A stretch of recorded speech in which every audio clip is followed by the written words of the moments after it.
Mr. Dalbir Singh, Dr. Ajit Nagpal, Mr. Gurinder Singh, Dr. Nitish Sengupta, and Dr. Bhishmanarayan Singh. Let's give him a warm round of applause, all our distinguished dignitaries, please.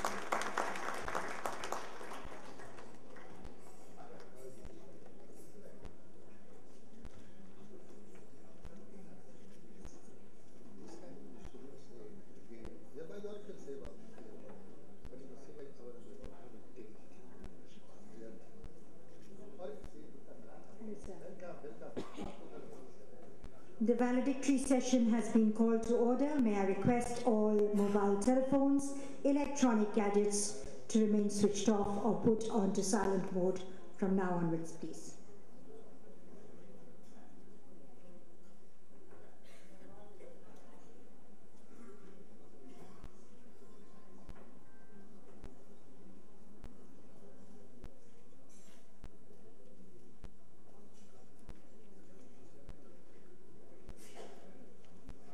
Namaskar, good afternoon, and Swagatam. Distinguished dignitaries on the stage, our very respected awardees, their family members, our special invitees, respected members of the press and media, ladies and gentlemen. On behalf of the NRI Welfare Society, it is my privilege and indeed an honor in welcoming you to the valedictory session of the 31st International Congress of NRIs, marking the closure of the official conference, which is coming to an end today. But of course, all of you are proceeding to Jaipur, and you'll be marking the closure of the entire event in 3 days from now. We've had a very interesting open house session this morning, and it has concluded with some speakers who have spoken to all of us after lunch. I think everyone is quite satisfied with the speeches and the interaction between all of you, which really brings us to the diaspora bridging the gap, which is the theme of the conference. I have the privilege in saying a few words about our first very distinguished speaker, Dr. Nitish Sengupta, who is very well known to all of us here, especially to me. I've had the privilege of knowing him for many years. He studied history in the President College in Calcutta, Presidency College. He belonged to the 1953 batch of the IAS. He joined the IAS in 1957 and held positions such as the Revenue Secretary of the Government of India and Member Secretary of the Planning Commission. He represented India in the UN Commission on Transnational Corporations and was elected as chairman in 1981-82, where he completed his PhD in management from Delhi University. He's played a key role in the revitalization of India's capital markets in the 1980s. He's earlier been a diligent builder of the License Raj while he was Deputy Secretary in the Department of Company Affairs. After retirement in 1992, he became the Director General of IMI and built it from the start to become a leading management school. He also served as a Member of Parliament of the Lok Sabha from West Bengal.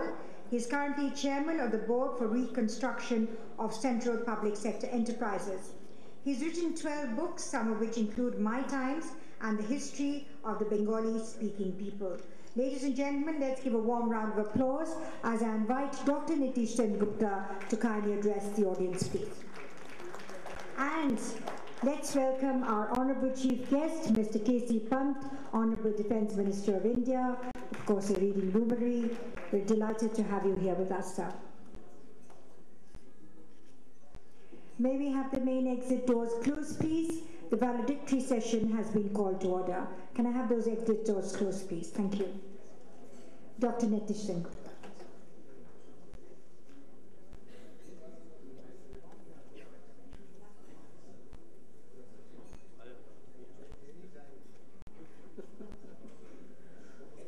Honorable Chairman of this function, Shri K.C. Pant, my friends and colleagues on the podium, including Shri Bhishmanarayan Singh, and distinguished guests and ladies and gentlemen.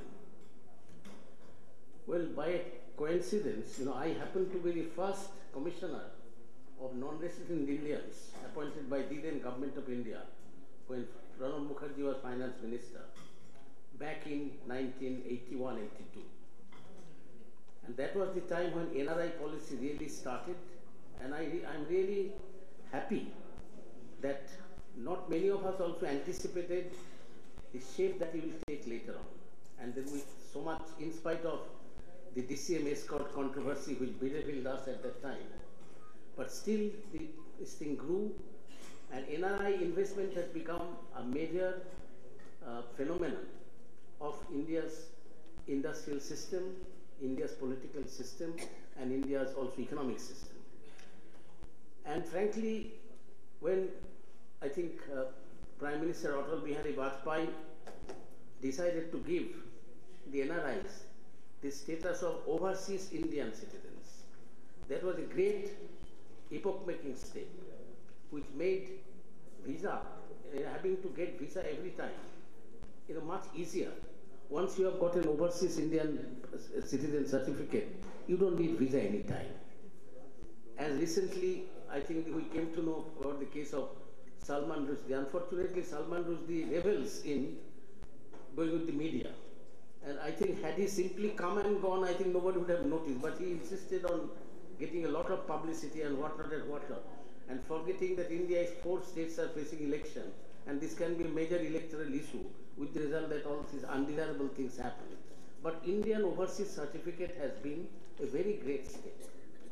And today, the biggest advantage in India is that India is big market. India's very big market, that even when the whole of the West is facing recession, since 2009, India's market has steadily grown, and to the extent that the government of Shri P.V. Narasimha Rao freed the economy from license and permit Raj. Today, everyone, thousands of people, millions of people, individuals, they are working steadily for economic development, and whether or not, there is a lot of things from the government, I do not know, the country progresses steadily at 7 or 8% GDP growth, 7 or 8% every year. Well, not necessarily because of the government, but in spite of the government, I should like to say. Well, so therefore, and in that process, NRIs have played a very major, very significant role. Today, they have been permitted for quite some time to hold shares in the Indian stock market.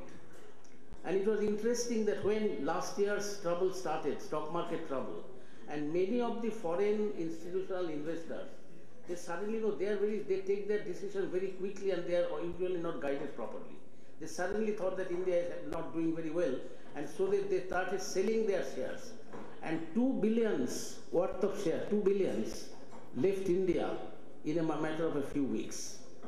But then NRIs, being more clever, they started buying up, with the result that that money which went, that came back within a short time, thanks to the intelligent, perceptive NRIs who stood by the Indian capital market. They realized that the shares of ITC or even, they cannot go down like that, and they're bound to. And already the share market has started moving. So the point is, Government of India's policy does not make any distinction between investors from abroad and investors here. And even those NRIs who are foreign nationals, I think they should be very, very elated by the Supreme Court judgment a few days ago on the Vodafone case, when Supreme Court gave a clear verdict against the Income Tax Department, who were charging tax on the transfer of resources between two foreign groups, non-resident groups. And Supreme Court has put a stop to it, and Vodafone judgment will go a long way in helping India's investment in the country through non-resident to foreign investors. And I'm sure NRIs will play a major important role. So when all is said, the country future is very bright, no doubt about it. And if we have gone through the great crisis of 2008 and again last year, and still survived, and survived very well, India's sector stood by. Not one job was axed. They did not cut back on production. They in fact employed more people to produce more, and stood by the economy like white knights in shining armor. And there is no, because India does not, India's economy is very peculiar. we don't depend on any single region of the world or any country for our exports. Our exports are evenly distributed all over the world. So that no matter whether there is a crisis in Japan or a crisis in European Union, India can generally stand, India stands, and there will be, altogether there will be a balance. Similarly, India's exports are also not unduly dependent on one country. Today, if US economy fails, China will be in a very serious trouble, because China's exports are nearly 80% in the United States or in that region. And China's balance of reserves are also held in the United States. So God forbid it will never happen. But if US economy goes for a toss, what will happen to China?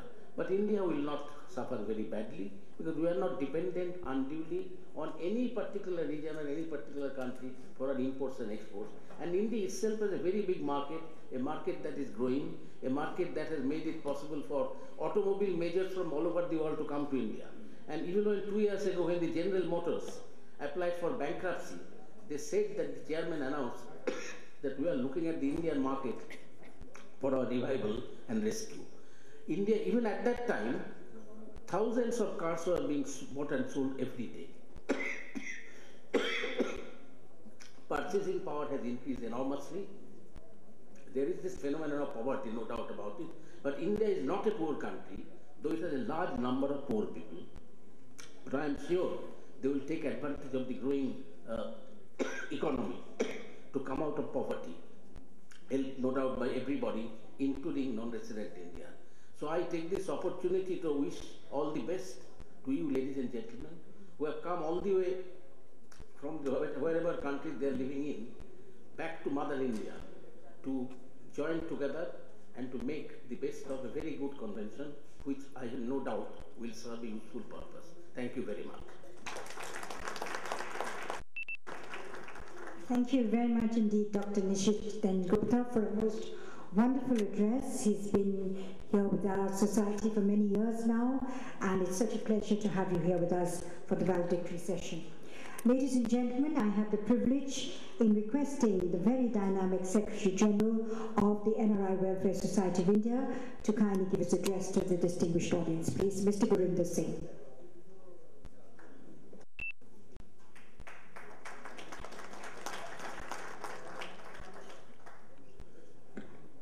Honorable Shri K.C. Pansai, former Defence Minister of India.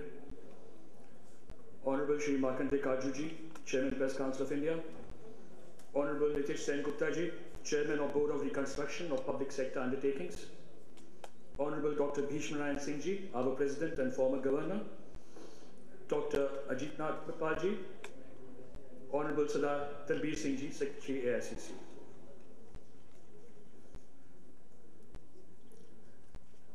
Sir, I have pleasure to inform you that the 7-day event, the 31st Congress of Global Indians, was inaugurated yesterday by Honorable Kapil Sibal ji, Minister of Human Resource Development.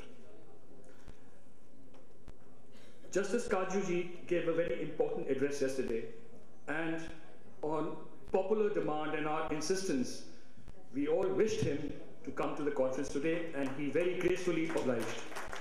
I am so very much thankful to him. Sir, many issues have been discussed, and our brothers and sisters, NRIs, have also spoken during the open house session. There are many problems of NRIs which have to be looked into, and there are many problems of NRIs which the government is looking into. Our Honorable Prime Minister Manmohan Singh has taken many initiatives to invite NRIs to their motherland. India is today one of the top investment destinations. The government is taking all necessary steps to get the diaspora closer. In the last session of the Parliament, a new bill has been introduced which intends to merge and streamline the people of Indian origin and overseas citizen of India schemes by amending the Citizenship Act. This will rectify some of the anomalies in the schemes and provide for an overseas Indian card that will be given to foreign spouses of such card holders. The Ministry of Overseas Indian Affairs is implementing the e-Migrate project. that will provide end-to-end computerized solutions for all processes in immigration system. The system will link all key stakeholders on a common platform. The scope of our labor mobility agreements is being expanded to cover not only skilled workers, but also student, academics, and professionals. Such human resource mobility partnership agreements are being negotiated with the Netherlands, France, Australia, and the European Union.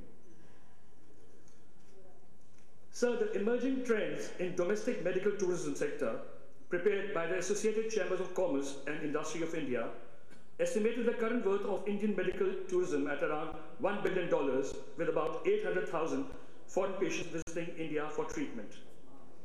India's world-class medical technology, coupled with a skilled medical workforce, will ensure that the Indian medical tourism industry is worth $2.34 billion, that the number of foreign patients visiting country crosses 3.5 million by 2015. Sir, the non-resident Indians will be allowed to invest directly into the stock market. This has been implemented from January 15. The government said the latest step to liberalize Asia's third largest economy after a year of big losses on the benchmark Sensex. Previously, foreign nationals were limited to investing in India's equity market through indirect routes, such as mutual funds or through institutional vehicles. The central government has decided to allow qualified foreign investors to directly invest in the Indian equity market in order to widen the class of investors and reduce market volatility. Sir, given the emerging scenario, our goal should be to ensure a prosperous, secure, and dignified future for the people to participate actively in the evolution of the world order. Sir, our deliberations are going on since yesterday, and they will further continue for another 3 days as we proceed for Jaipur and Agra after tomorrow. We will be discussing on many areas where we have some shortfallings, where the NRIs want us to come good, where the government should take a strict hand into ensuring their passage back into India. Sir, I will not take much more of time because these people, they have been listening to us, but they are here to listen to you now. So I would request the Honorable Shri K.C. Panji, the former Defense Minister, to address our audience. A brief profile of Shri K.C. Panji will be said by Kapil. Thank you very much indeed. Mr. K.C. Pant, of course, we all know him as a former Defense Minister. But apart from that, he's been a Member of Parliament for 26 years, both in the Lok Sabha and the Rajya Sabha. He's been the member of the 3rd Lok Sabha, the member of the 4th Lok Sabha, member of the 8th Lok Sabha, amongst others, member of the Union Government and Commissions for 23 years, and most importantly, he's been all over the world. He is the son of Bharat Ratna late Pandit Govind Ballabh Pant. He's a freedom fighter, Premier of Uttar Pradesh from 1937 to 1939, and has also been the Chief Minister of Uttar Pradesh and also the former Union Home Minister. And he's traveled to many countries. More than anything else, he is a very interesting person to know, a very distinguished gentleman. And his sports and interest in sports are in cricket, badminton, squash, and swimming. And he's been all over the world and headed many international delegations, Human Rights Commission, leader of the Indian delegation to Colombo Plan Consultative Committee. He's been to Beijing, Harvard University, Ascent Conference held in Philadelphia, amongst many others. Ladies and gentlemen, let's put our hands together as I invite our Honourable Chief Guest, Honourable Mr. K.C. Pant, to address the distinguished audience, please, with his valedictory address.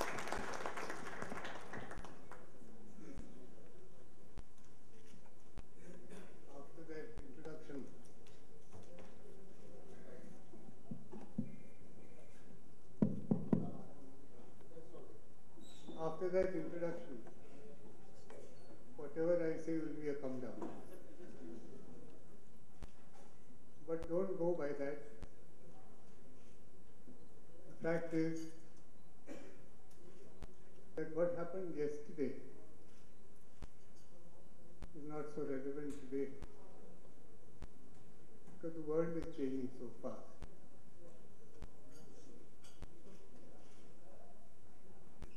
I come here every year for many years now.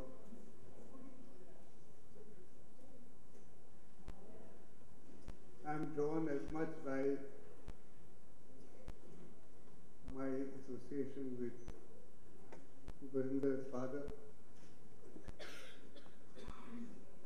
Harvatan Singh Ji, who started and built up this organization. And I'm very glad that over the years he and Deepak have expanded the organization, strengthened it, associated new people with it, and gone into new countries. Also, the magazine which they produce, I find is better in content. Every year, they organize this meet to coincide with the Republic Day, so that you can also see Republic Day celebrations.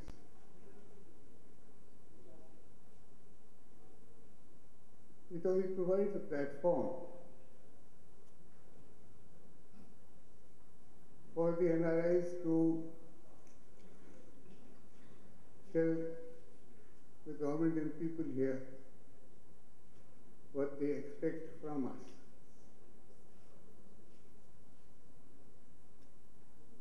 And some idea about that has already been given to you by Gurinder earlier, and the scope which the economy here offers has been spelled out to you both by him and by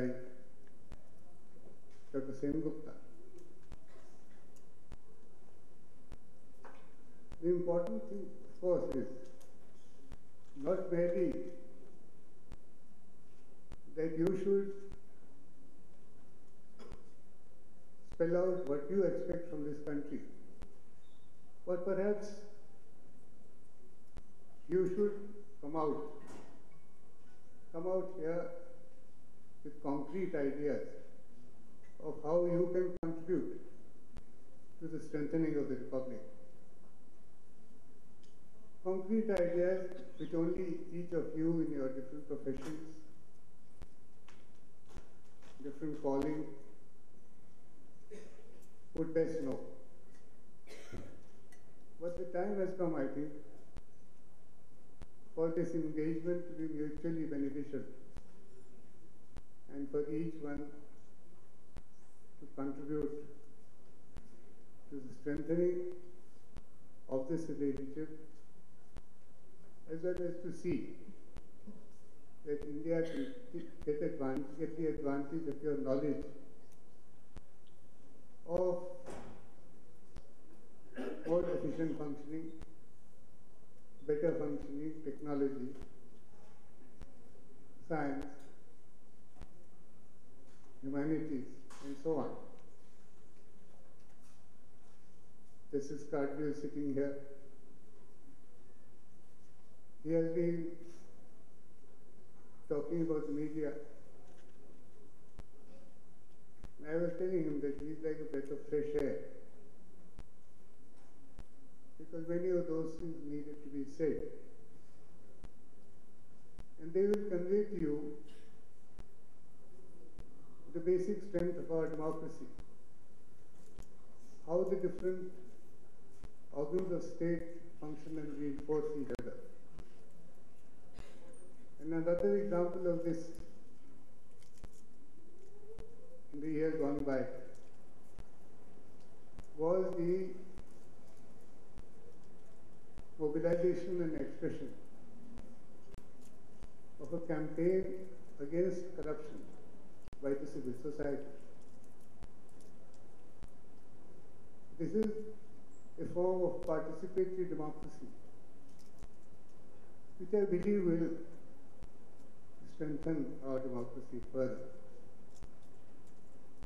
On the economic side, usually you come here and we are glad to tell you about our rapid GDP growth, second only to China, and the general all-round progress we are making. But this year, there has been a slowdown. There have been problems with inflation. And you who have come from abroad have seen the impact of slowdown all over, not only in America, but in Europe, with the sovereign debt crisis, has created problems for everyone in the world. Now, the basic point that we have to consider is that while we are full of problems in the field of education, health, and so on, there are changes taking place in the world which we have to be very much aware of, because we will face the challenges thrown up by these changes. For instance, take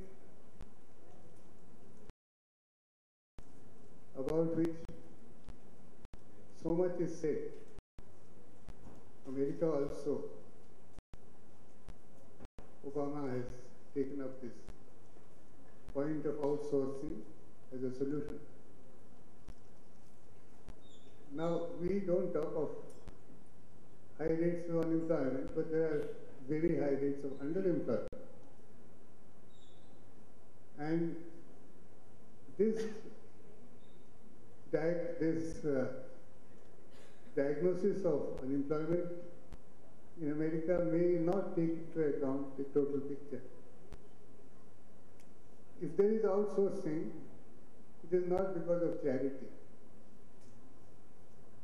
It is because of globalization and the competition that globalization has created for every economy. And so big companies find it more profitable to outsource. This is partly because of the revolution in communications. The electronic age has changed everything. I remember in the beginning when computers used to be huge machines. Then the microprocessor came, and the smaller computers, table computers came, and ultimately you have the small machines, you have miniaturization, you have new materials, you have innovation, you have better infrastructure, so you have iPods and iPhones and the rest of it. And the application of this new electronic age in every aspect of human life. In education, enormous good can flow from this. In health, in diagnostics, there is the genetic revolution. Then I can go on, there is so much. There is the mushrooming growth of human knowledge, which is today far more accessible through the internet, and now the concept of the cloud is coming in. So it is in this world that we have to adjust ourselves. And I feel that we must be aware of these changes and the rate at which they are taking place.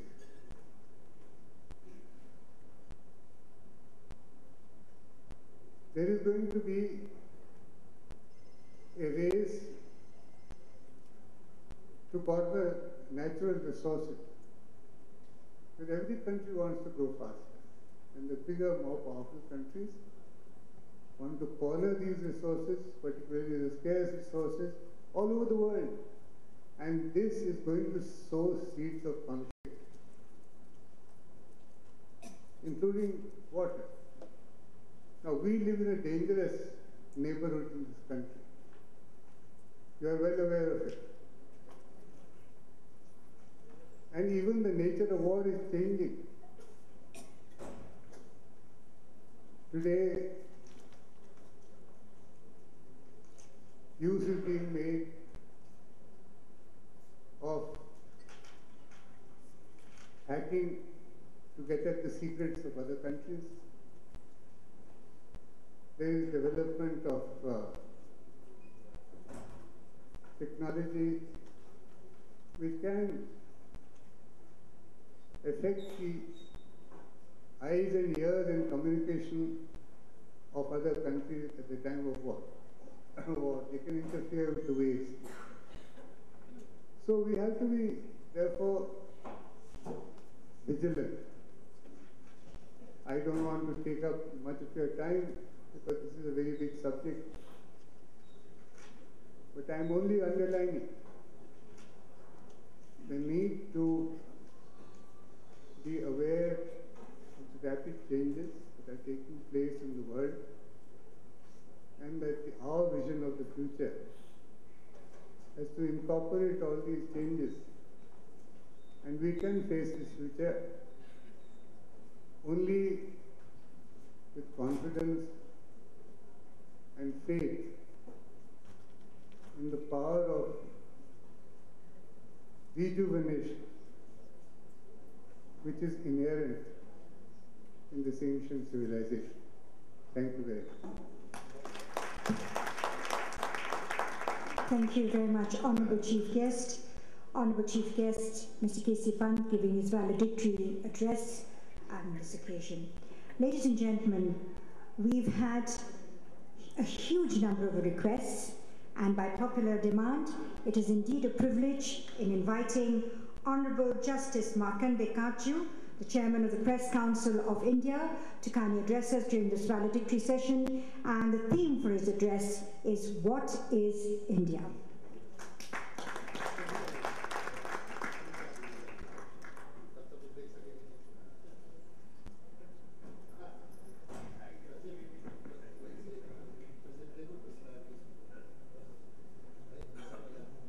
Mr. K.C. Pant, dignitaries on the dais, dignitaries of the dais, friends. India is a population of 1,200 million living in this country, and of course 25 million the diaspora. But what is India? Can any of you here answer that question? In fact, I had thrown this challenge to the 1,200 million people living in India. Can any of you answer what is India? So I'm going to tell you what is India. You have some notebooks and a pen in front of you. Please note down 5 points. I'm presenting you 5 theses. Please note down. 1, India is broadly a country of immigrants like North America. Please note it down. 92-93% people living in India today are descendants of immigrants or invaders who came from outside. We are not original inhabitants. 92-93% of us are descendants of immigrants. So this is broadly a country of immigrants. That's thesis number 1. Thesis number 2, because this is a country of immigrants, broadly a country of immigrants, there's tremendous diversity in India. So many religions, so many languages, so many castes, so many ethnic groups, etc., etc. 3, although this is a country of immigrants and therefore a country of great diversity, by the interaction and intermingling of these immigrants who came into India for thousands of years, a common culture emerged in this country, which we can broadly call the Sanskrit-Urdu culture. That is the culture, that is what unites us, the Sanskrit-Urdu culture. Because there's such tremendous diversity in India, the only policy which can work in this country is secularism and giving equal respect to all communities, all religions, all races. Otherwise, this country cannot survive for one day. There is so much diversity.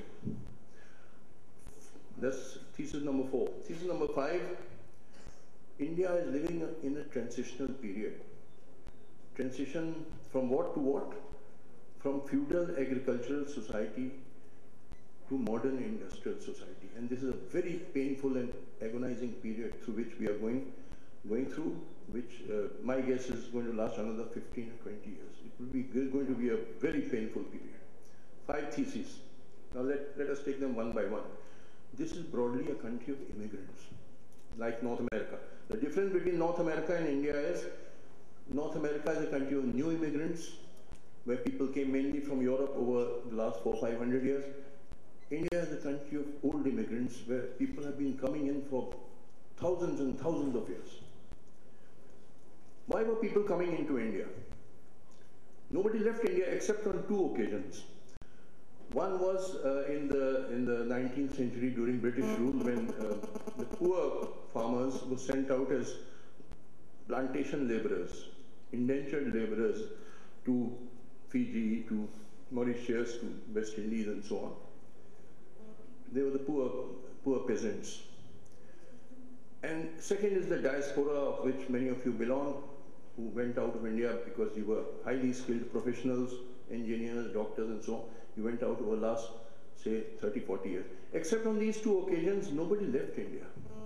Everybody kept coming into India. Why? The reason is obvious. People migrate from uncomfortable areas to comfortable areas. It is obvious, everybody wants comfort. Now, before the Industrial Revolution, which started in Western Europe in the 18th century, then spread all over the world, there were agricultural societies everywhere. What does agriculture require? It requires level land, it requires fertile soil, it requires plenty of water for irrigation. All this was in abundance in this subcontinent. If you go from Rawalpindi to Bangladesh and deep south up to Kanyakumari, all level land, fertile soil, rivers, tanks. It was paradise for agriculture. Why will anybody migrate from India to, say, Afghanistan, which is cold, rocky, covered with snow for 4 or 5 months in a year, mountain? If you see the scenery of Afghanistan on your television screen, it looks like a desert, very uncomfortable. Why will anybody go there? Everybody kept rolling, mainly from the northwest, because there were no obstruction. There was some immigration from northeast, because many people living in northeastern states in India have Mongoloid faces, which means evidently they came from China's side. But mainly the immigration was from the northwest. People kept rolling in because this was paradise before the industrial. You walk in and you just scatter some seeds and there's a bumper harvest. People here were living in such comfort. I have never seen snow falling in my life. I am 65 years of age. I don't know what snowfall looks like. It was so comfortable. Everybody kept coming into India for 10,000 years. So this is broadly a country of immigrants. 92-93% of us are descendants of immigrants. At one time it was thought that the original inhabitants were Dravidians. But then it was proved that even Dravidians were outsiders. They came from this Baluchistan area. They were the builders of the Indus Valley civilization, which was a very great civilization.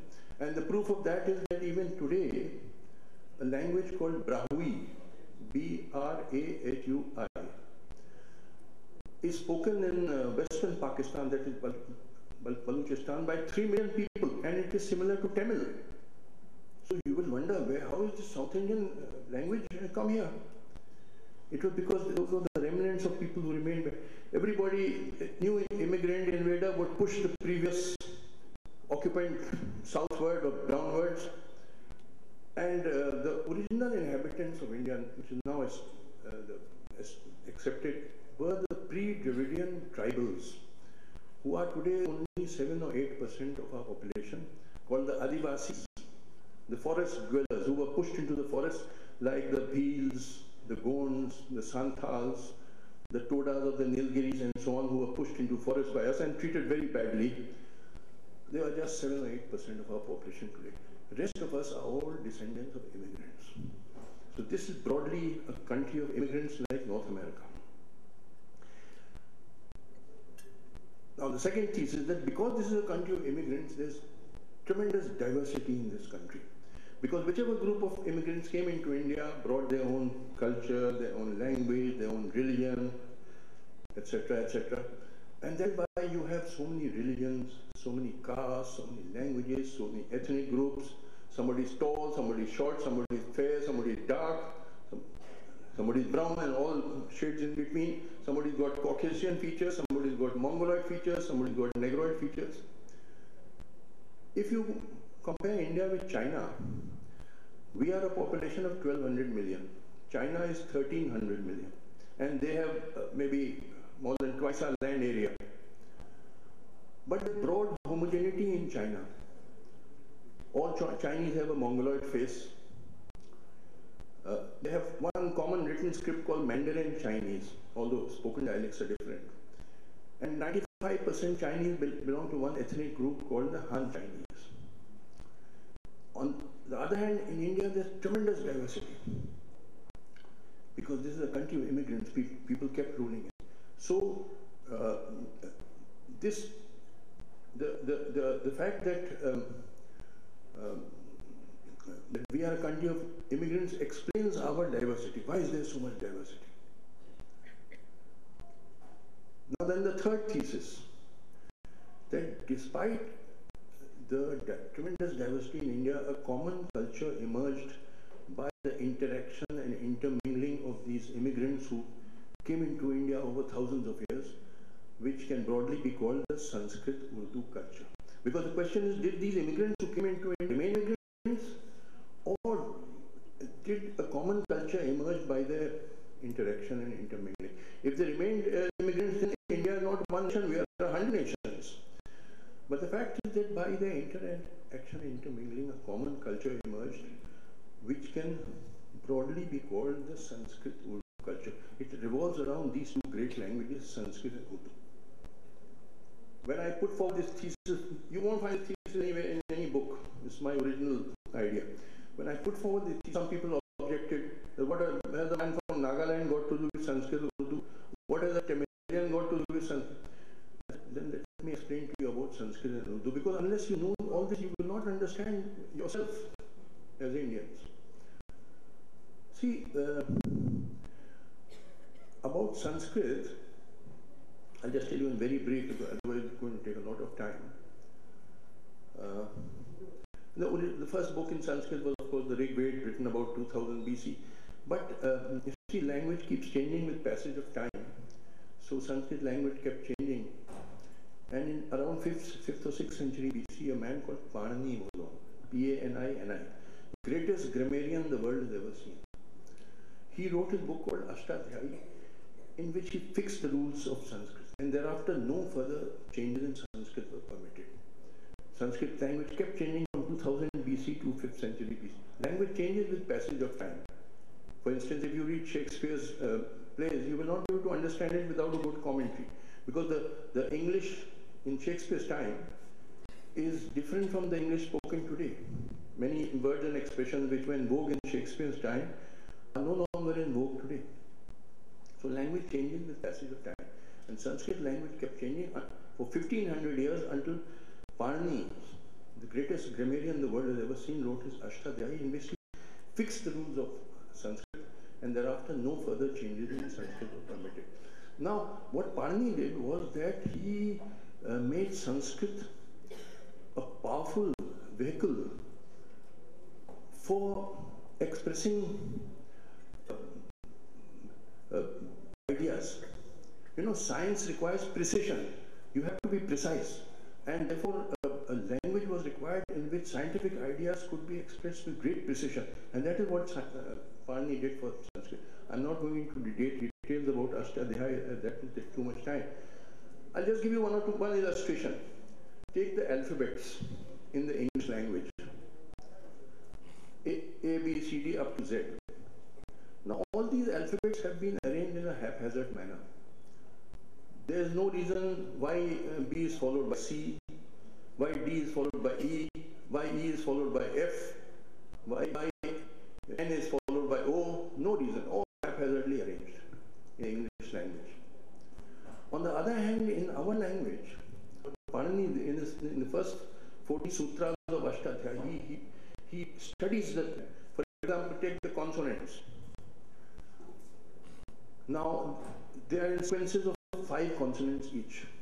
Ka, kha, ga, gha, nga. I think you must have read Hindi to some extent. I wish you had. You have not. All right. This is known as the ka varga, ka sequence. Ka, kha, ga, gha, nga. All these sounds coming from the throat, exactly from the same place. The second and the fourth in this sequence of 5 consonants is called an aspirant. An aspirant means a consonant combined with her. For example, ka plus ha becomes kha. Ga plus ha becomes gha. So second and fourth letter in each varg, in each sequence, will be an aspirant. So ka varg, all the sounds coming from the throat. Then cha varg, cha, cha, ja, cha, ya, all the sounds coming from the middle of the tongue.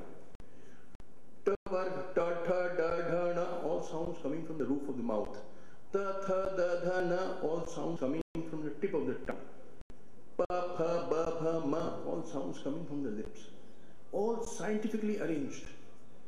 The alphabets scientifically arranged. Whereas in English there is no need. This was done by Panini, who studied how the sounds are coming out, and read a book written in 600 BC.